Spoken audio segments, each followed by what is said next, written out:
You're listening to Oncle Jazz.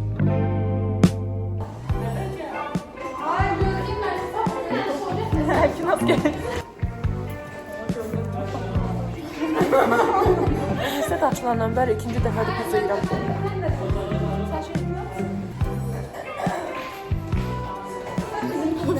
YouTube'a salam dostlar. Çok da estetik olmayan bir vlog çəkirəm.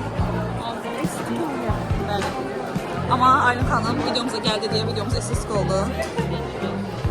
Sizi de tapmışam. Abone olmayın. Like atmayı ve dislike. Xəttə qal, sağ ol.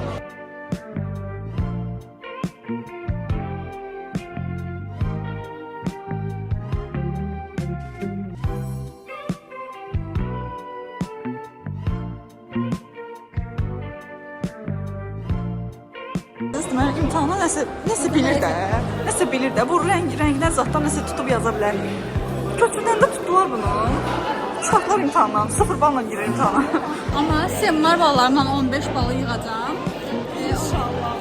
Semnar ballarından 15 balı yığacağım. Ondan sonra karyeramı quracağam. Unique Uçuq. Neçə yığırsa o qədər də semestrdan yığacağım. Mən çökməyəcəm. Oxda oxu.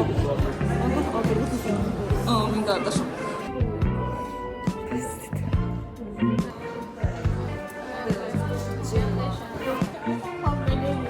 Sən özü zamdekan çıxart da.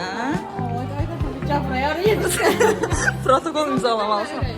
Deməli dostlar, Erkinaz, qışın vaxtları. Nə vaxt qoymusan? Bu nə vaxt qoymusan? Semestr imtahanları vaxtı qoyub şərfi bura. O vaxtdan buradadır.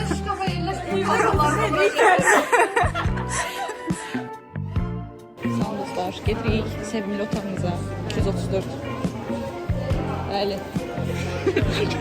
Erkinaz gəlib ki, 3 dənə şəkil çəkmisən. Doğrudan. Sən kişisən. Kibisən.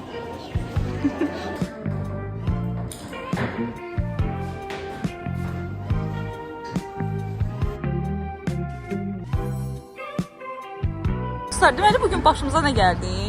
Biz bufetdə fikirləşirdik ki, nə bilim pizzanın zatdan nəsə oturub yeyərik. Nərminlə Lala bizə qoyub gediblər, heç nə də deməyiblər. Zəng vuruq hardasınız deyib dönər basırıq. Məsələn, Ərkinaz xanım neynədir? Ərkinaz xanım çox cömert bir insan olduğu üçün. Cömert dedim atamın. Bayaları deyil. Bayaları deyil. Atamın pulu çoxdur mənim zat. Sonra getdik kassada kartında pul yoxdur.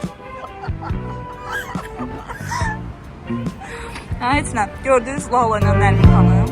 Ərkinaz xanım gəldi mənə kofra aldı. Amma siz getdiniz orada